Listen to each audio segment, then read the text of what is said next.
existe un grand Dieu qui n'abandonne pas ses enfants qu'il adore en tout lieu.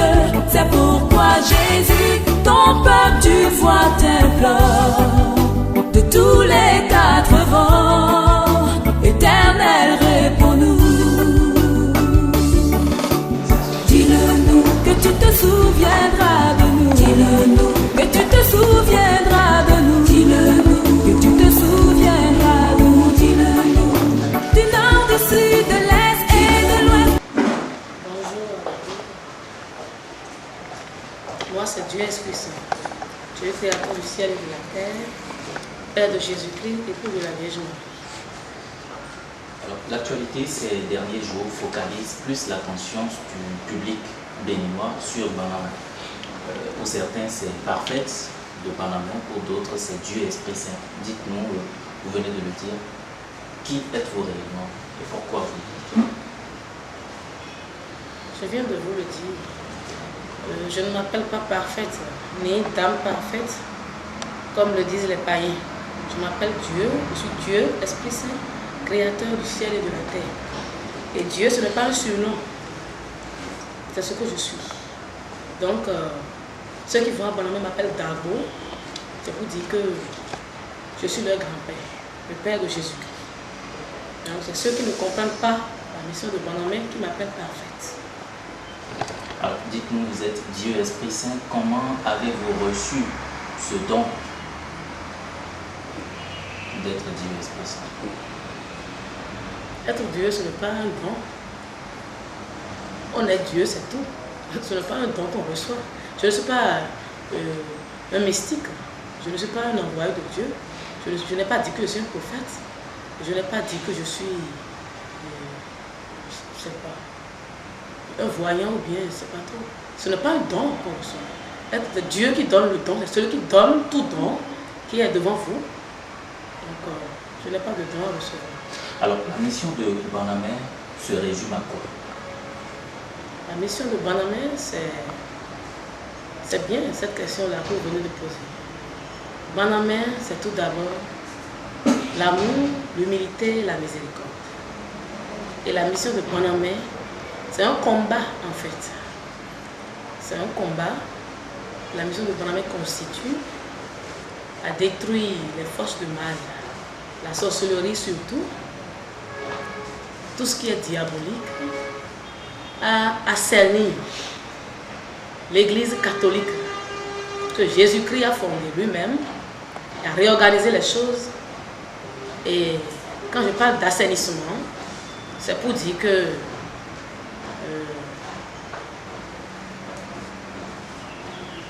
organiser, refonder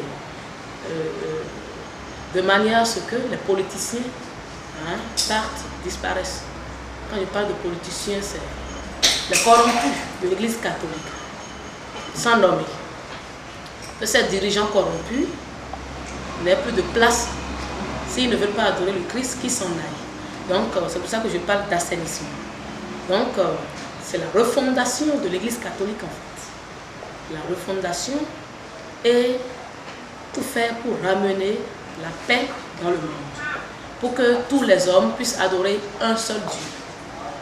Le Père de Jésus-Christ que vous voyez devant vous. Détruire le mal à la source même, à partir de la racine. La sorcellerie. Beelzéboul, le démon, le chef des démons, le détruire pour que les hommes aient la paix. C'est ça la mission de Banama.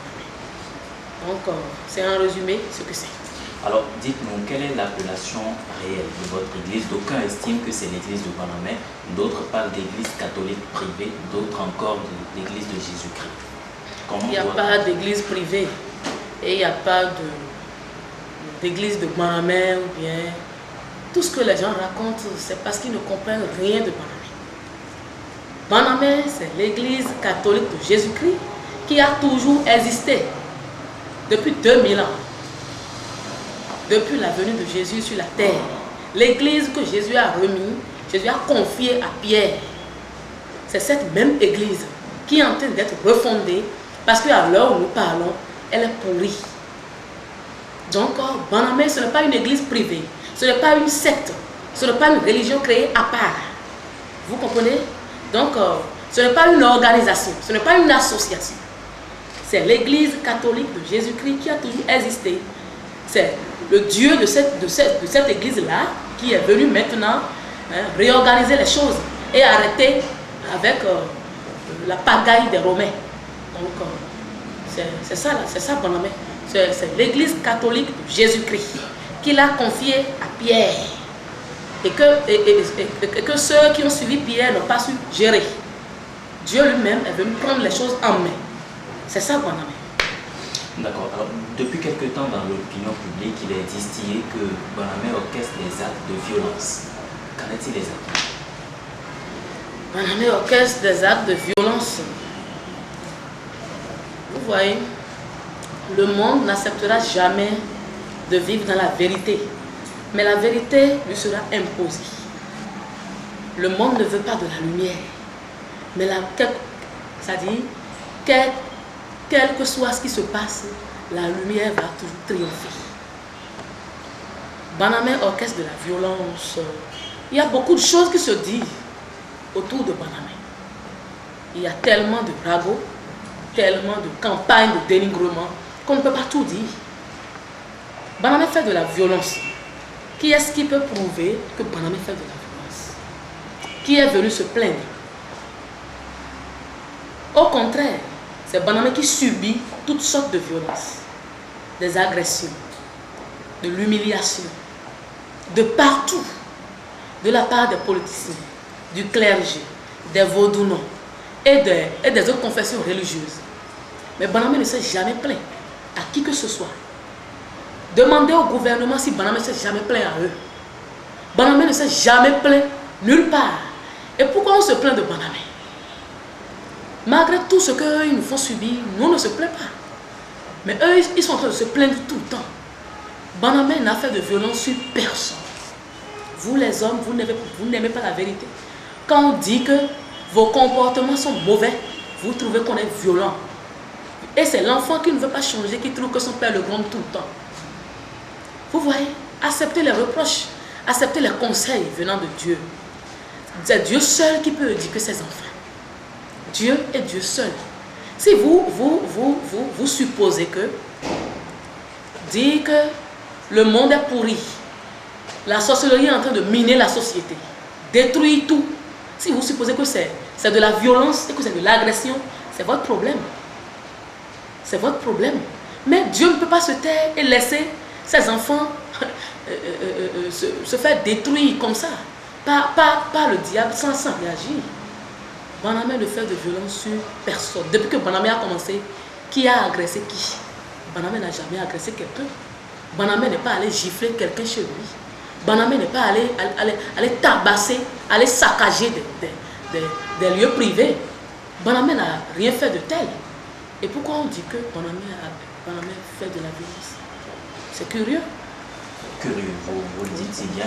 Mais le Conseil des ministres, dans sa décision réunie le 21 et 22 janvier dernier, a mis sur pied une commission d'enquête pour investiguer sur certaines allégations venant de vous. Qu'en est-il exactement? Quelle est l'appréciation que vous faites de cette décision du Conseil des ministres? Et est-ce que vous avez été déjà approché?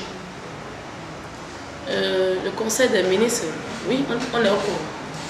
J'ai suivi à la télé le chef de l'État avec ses ministres en conseil. Et il disait que les plaintes ils ont reçu des plaintes contre nous, que nous posons des actes de vandalisme. C'est que Banamé divise les foyers. Moi, ça m'a paru insensé. Et sans truc là. Ça ne pesait pas. Ça ne pesait pas. C'est bon. Nous sommes heureux que l'État puisse prendre ça en main, le dossier en main, pour pouvoir clarifier les choses. Très bientôt, on verra, on saura si l'État même est un État de justice et de droit. Parce que quand un événement de taille comme ça, quand quelque chose d'aussi grand se passe dans votre pays, il faut chercher à comprendre. il faut chercher à savoir ce que c'est. Jusque-là, l'État n'a mené aucune démarche vers nous. L'État, les ministres dont vous parlez, ils ne sont pas encore venus vers nous. Donc on attend, on verra bien. Mais le mal c'est que ces politiciens-là dont vous parlez, ces ministres à qui on a confié le dossier de Banamé, ont déjà pris parti.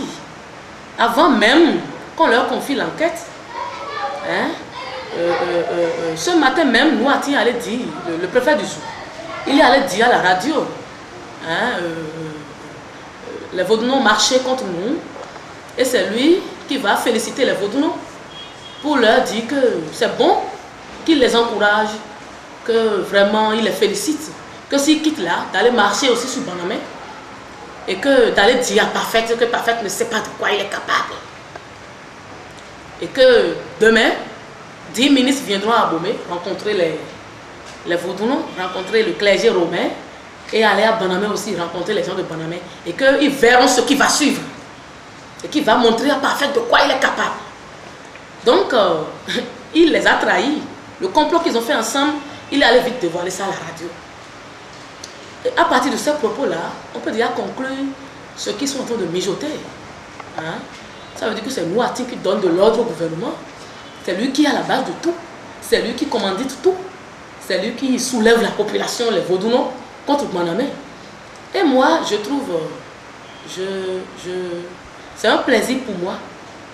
Et c'est bien d'entendre que Nouati me minimise. Ça m'arrange, moi, en fait. Le fait qu'il trouve que Parfait est une petite fille, ça m'arrange. Pourquoi ça vous arrange? Oui, ça m'arrange parce que quand on trouve quelqu'un de petit, on ne le voit pas venir. Je n'en dirai pas plus. Donc, vous voyez, ces ministres-là, à qui on a confié le dossier de Banamé, bon, on verra s'ils vont faire preuve de justice,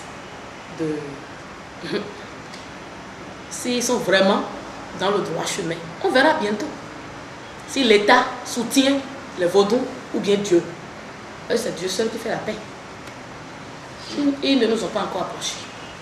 La question de la corruption des dirigeants de l'Église catholique romaine m'intéresse. Qui sont ceux qui sont corrompus? Est-ce que ce sont les dirigeants locaux ou les dirigeants de Rome? Les dirigeants? De quelle forme? Est-ce que ce sont les dirigeants au niveau local ou ce sont les dirigeants au plus haut niveau depuis Rome là-bas? De quel type de corruption il s'agit? La mafia romaine n'est pas seulement au niveau national. Ça remonte jusqu'au Vatican. Et depuis les origines, Rome a toujours été corrompu. Et il faut savoir que c'est des hypocrites. C'est des gens qui adorent les coups bas, qui restent en dessous et qui placent des pignons, qui vous embêtent de façon très discrète, du moins. Donc, ce n'est pas seulement au niveau national. C'est le clergé romain corrompu. Sinon, comment est-ce que vous expliquez le fait que c'est les Romains, en connivence avec les Vaudounos, qui attaquent Banamé? C'est bien curieux. Qu'est-ce que le Vaudou a à voir avec l'Église catholique? Ça devrait susciter beaucoup de questions. Ce n'est pas concevable. Donc, le Vaudou n'a rien à voir avec l'Église catholique. Et pourquoi ils se donnent la main pour aller contre Banamé? Mais ils ont été corrompus il y a longtemps. Vous n'avez pas appris hier un gars là qui était allé parler à Royal FM en disant que les catholiques et les Vaudounos ont toujours travaillé main dans la main jusqu'à aujourd'hui. Que Parfait, qui date d'hier là, sort de nulle part et vient maintenant les embêter, que ça ne se passera pas ici. C'est main dans la main qui travaille. Hein? Si quelqu'un veut comprendre, il comprend. Si quelqu'un ne veut pas comprendre. Depuis des années, dans l'imaginaire collectif, Dieu a toujours été présenté comme un être suprême, qu'on ne voit pas, avec qu'on ne peut pas discuter. Vous êtes Dieu. Alors, comment les êtres humains peuvent comprendre votre mission et votre existence? Et le portrait en fait, de votre personnage qui tranche avec le portrait qu'on a connu de Dieu jusque-là. Comment est-ce que les gens peuvent comprendre ça? quels sont les faits qui peuvent amener les hommes à bien comprendre ce que vous êtes réellement? Vous voyez, je me suis fait bien comprendre. On dit qu'il n'y a pas pire aveugle que celui qui ne veut pas voir. Je vais commencer par dire d'abord que c'est vraiment surprenant que de façon unanime, le monde entier perd la raison au même moment et refuse de réfléchir au même moment.